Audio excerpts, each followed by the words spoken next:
Lord of the Rings, The Rings of Power, dropping its first two episodes this weekend. Been a long time that we've been anticipating this series. It's finally here. It's hard for me to talk about this because I think talk about it without comparing, because I think that's one of the things of the weekend, right? Is Amazon has tried to make sure that all of the reviews that are coming in for the show are legitimate reviews, because they Yes. supposedly were being bombarded with fake reviews, negative reviews about the show from Game of Thrones fans. And it's in my head. It's always been Lord of the Rings, Game of Thrones, both dropping in or close to August of 2022. The fantasy genre just going to be stepping up its game at that point. So it's hard for me to kind of separate them, but I really found myself enjoying these first two episodes. I felt totally transported back into this Lord of the Rings world. Happy to have it back, but it's hard for me to look at it and not also compare it to the Game of Thrones episode we watched last night and just think about how different these two shows feel to me. hmm Did you have that same experience?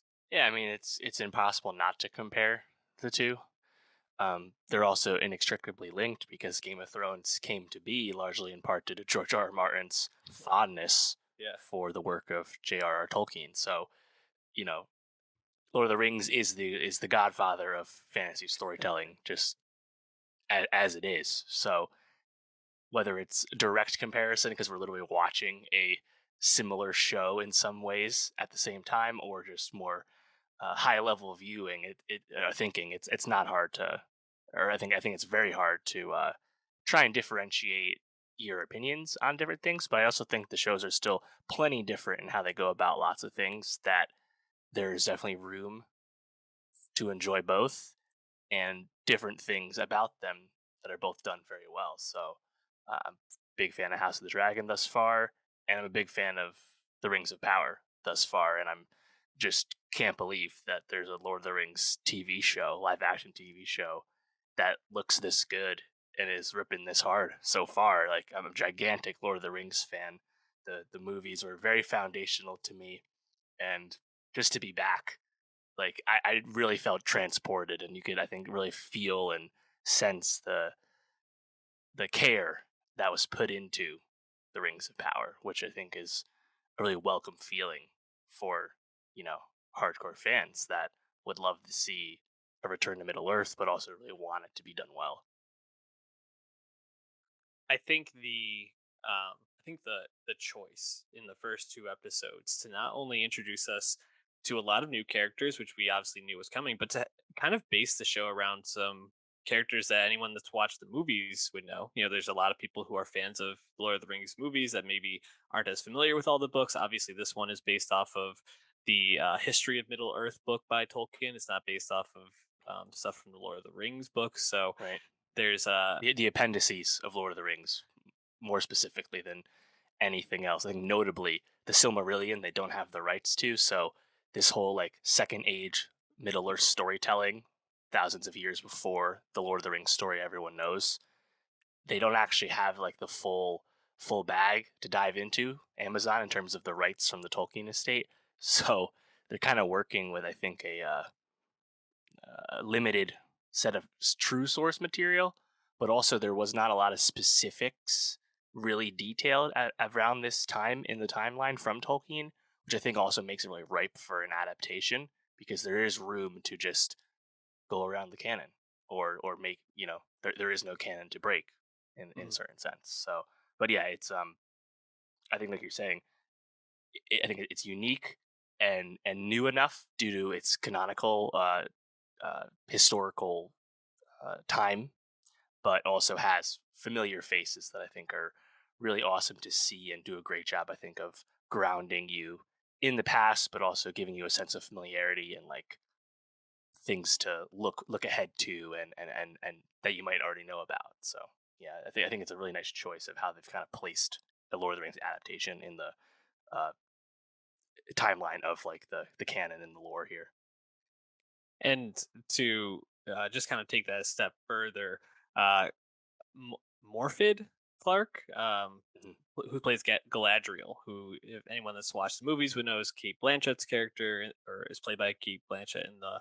the movies. And then you have Elrond, who Yep, Hugo Weaving portrays in the movies, and you have Robert Arameo, young Eddard Stark, that's right. uh, showing up to play this. And I think they were probably the two uh, actors that right away just jumped off the screen. And if you're a Lord of the Rings producer for this show, you have to be thrilled by their performance in these first two episodes, because if it feels like they're like the two that are probably going to be anchoring this along with a couple of other ones. Hmm. And the fact that they were just head and shoulders to me like the most interesting characters and the ones that I wanted to spend the most time with, I think is a huge success for them. Obviously it's only 8 episodes, so these first two, I think they really needed to do a lot of ground laying, plot, uh, plot laying out, and then kind of get you familiar and buying into some of the characters. I thought they did that really effectively, and that starts right off the bat with Galadriel's, childhood with her brother, Hmm. him going into the wars against Sauron, and then his death, and how that propelled her on the path that she's on. And Elrond is a bit more of a bit more of a journey with him in these first two episodes. I thought the first episode did a pretty good job kind of getting a sense of where he stands within the kingdom and like his role and his relationship with Galadriel. But then the second episode, when he goes to the dwarves, is Yeah, like that's Moria, when it baby. really took off for me, man. That was awesome. Oh yeah, too. And I think anyone who's a fan of the Fellowship of the Ring, like, it just made my jaw drop to like be in Khazad Dûm, be in Yes. Moria, when it's not just a ghost town filled with goblins and skeletons. Mhm. It's in its prime, this famous fabled dwarven kingdom. Like, one of my favorite lines in Lord of the Rings is when Gimli is like hyping up this journey to Moria for the Fellowship. He's like, my cousin Balin, was there 50 years ago, or whatever he says, and it's like, yeah, we're actually seeing like what it was, and we actually see Durin. Durin, our Mhm. famous figure, like seeing how Elrond fits in the society of his sect of elves there. Yes. He's chopping it up with Gilgalad, one of the most famous and fabled elves of yore. Like, we're seeing people that are like name dropped and referenced in the text and in the movies. Actually, we're going to see some of that stuff, and I think, like, to me, it's just very very exciting. Um, yeah, but I agree. When we got to Khazad Dûm and we saw Elrond really like chopping it up with the dwarves there, like that just felt, it really felt transportive to Middle Earth. And I think in general, a lot of the writing of this show is really matching, I think, the vibes that you want from from Middle Earth that we've experienced before with Peter Jackson. And yeah, I mean the visuals too, whether it's going to the Dwarven Kingdom, whether it's being out at sea, the Sundering Sea, when Galadriel obviously does not go to Valinor and in turn comes back to Middle Earth, whatever it might be, the expense that Amazon has doled out for the Rings of Power is visible. You can tell that they put some coin into this. They, of course, went back to New Zealand to film this, and it really looks like that. It's really, I think, giving me that vibe. And there was multiple moments throughout these first two episodes where I was just like, just so pleasured, so happy, so joyed to like be with these moments or these characters and just be in this world. I think they've done a really good job right off the bat of making it feel like Middle Earth. Yeah, I agree. And I think what's really nice is, when you jump into the Lord of the Rings trilogy, um, Sauron is obviously already established, and there's this like basically that Middle Earth is this like desolate place that's just been decimated by his evil and by all of his deeds. And to see it be so like vibrant and flourishing in this time, and to really Hmm. kind of like just you get a sense that this is different, but you still have those through lines and it still has that same vibe of the movies. And I think that that's probably what was most successful to me. Was I really did feel like, okay, I'm back in with like the Peter Jackson movies. Obviously there's different flourishes, there's a lot of moving parts to this because there's so many characters doing so many different things that will obviously be coming together at some point this season. I'm not sure how quickly, but I still was just really impressed with their ability to make it feel so familiar but still new in a lot of ways. Tell me about the characters or the themes or even like scenes from the first couple episodes that really stood out to you that you found yourself enjoying most. Yeah, I mean, I watched this with my brother who, like me, grew up on Lord of the Rings trilogy, and we both like gasped when Elrond just like meets Celebrimbor, meets the ring maker. Like we just see him right there, and we're obviously building up to, as the title of the series suggests, we're building up to the creation of the Rings of Power, which will then enable Sauron to secretly create the One Ring. People know the drill, I think, but we're gonna build up to this, and like there's so much from that is barely touched upon in the Lord of the Rings, because of course we're thousands of years in the past from that story, but kind of building up to this conflict with Sauron and the last alliance of men and elves that we see in those flashback scenes, right? We're gonna see the Numenorians before they're all gone. We're gonna see Elendil and the Isildur and stuff. Like just knowing like where it's going, being familiar with the lore, but also just literally seeing how they're laying it out. You know, we have open hint of the dwarves discovering Mithril in Moria, which of course we know will lead them to dig too deep and discover something they wish they didn't discover, as we know from the Fellowship of the Ring. Just like I feel like just like seeing all these like little like crumbs laid out there is just very exciting, and I'm really just captivated to find out how will Sauron come into play, because he's not going to come back into the screen in his like famous, dark armor form that people know. He's gonna come in his fair form, his Anatar, I think was the name. That he's gonna be like deceptive and try and befriend the elves, and like I just want to see all that palace intrigue, the politics of elven society, because like you said, in this version of Middle Elf, the elves are a lot more prominent and prolific in the realm, in the world, and to see how that changes due to Sauron's dirty deeds is gonna be fun. Yeah, I mean, I'm not as big of a Lord of the Rings fan as you, so I think for me, what I found myself like being drawn to most and all this was just seeing all the character interactions. Like I was just delighted seeing Elrond and Durin's like Oh yeah, back and forth when he's like, "You missed my wedding, you missed the birth of my children." Like that was amazing actually scene, like yeah, honestly.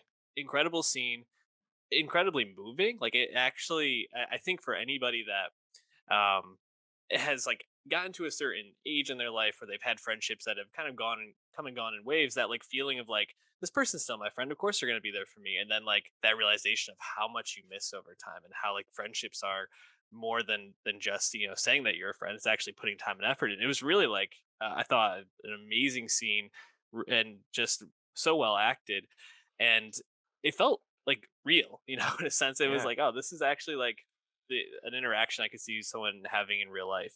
Obviously, not going to a dwarven kingdom, but everything else right. around it.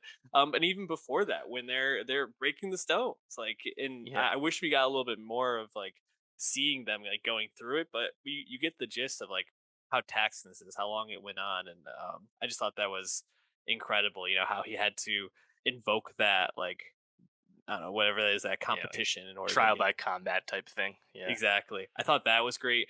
And then I mean, going back to the two characters that stood out most to me, all the stuff with Galadriel in the first episode and her yeah, choice before she's able to go into whatever that is, like yeah, Elven Valhalla, yeah. whatever. The Undying Lands. It's like Yes. Lord of the Rings heaven, basically. Yeah.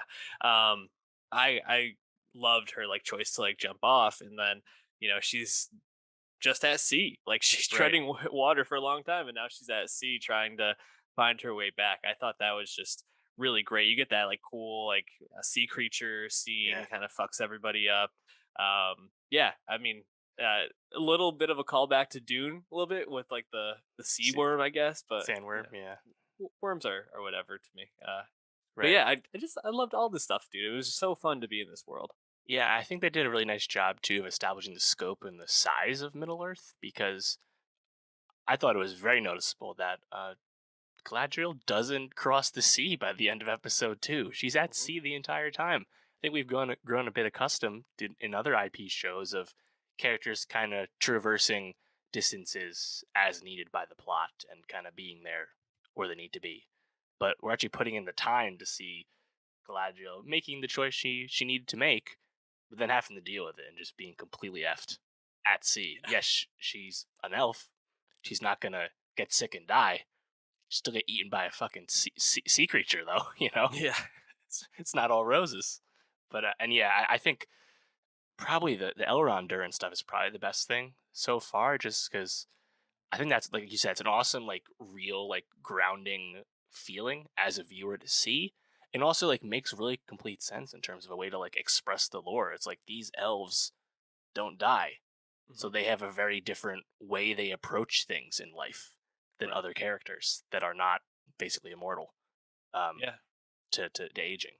So, And it just you know, yeah, immediately brings you back to that Legolas Gimli relationship, even though it's not them. But like, obviously, I think one of the standouts of the movies was seeing that interaction and just their constant back and forth throughout the battles, that like levity that they brought. And I think, going back to my idea, or my kind of how I set this up with like, how does this compare to Lord of the Rings?